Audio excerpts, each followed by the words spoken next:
ശിവൻകുട്ടിയുടെ രണ്ട് പോസ്റ്ററുകളാണ്. അപ്പോൾ ഇന്നലെ 13-ാം തീയതി മൂപ്പര് പറഞ്ഞ കാര്യമാണ് ഹിജാബ് തർക്കം. നമുക്കറിയാലോ ഇവിടെ നടന്നുകൊണ്ടിരിക്കുന്ന തർക്കം പള്ളുരുത്തി എന്ന് പറഞ്ഞ സ്ഥലത്തുള്ള ഒരു സ്കൂളിൽ നടക്കുന്നൊരു വിഷയമാണ്. അപ്പോൾ അതിൽ സ്കൂൾ യൂണിഫോം അത് മറയ്ക്കുന്ന രീതിയിലുള്ള വേഷം പാടില്ല എന്നൊക്കെ പറഞ്ഞിട്ട് ഇന്നലെ പറഞ്ഞു.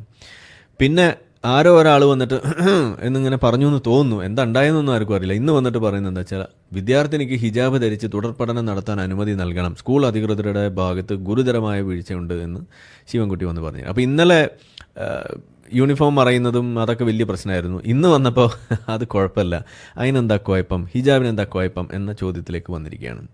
അതാണ് നമ്മളുടെ ഇന്നത്തെ പ്രധാനപ്പെട്ട വിഷയം. അപ്പോൾ എന്തുകൊണ്ട് ഇങ്ങനെ സംഭവിക്കുന്നു? ഏതെങ്കിലും പട്ടി കുറുകെ ചാടി ബൗ ബൗ എന്ന് പറയുമ്പോൾ ആരായാലും പേടിക്കും. അതിനെ നമുക്ക് കുറ്റം പറയാനൊന്നും കഴിയില്ല. ചിലപ്പോൾ നമ്മൾ അതിനെ പേ പിടിച്ച പട്ടിയാണോ അല്ലയോ എന്ന് ഇപ്പോൾ നമുക്ക് അറിയാൻ കഴിയില്ലല്ലോ. അപ്പോൾ ചിലപ്പോൾ നമ്മൾ അങ്ങനെയൊക്കെ പേടിച്ച് പോയെന്ന് വരും. അതിനിപ്പോൾ ഇത്ര വലിയ വിഷയമാക്കണോ, ഇതൊക്കെ വലിയ ഇഷ്യൂ ആക്കണോ എന്നാണ് നമ്മളും ചോദിക്കുന്നത്.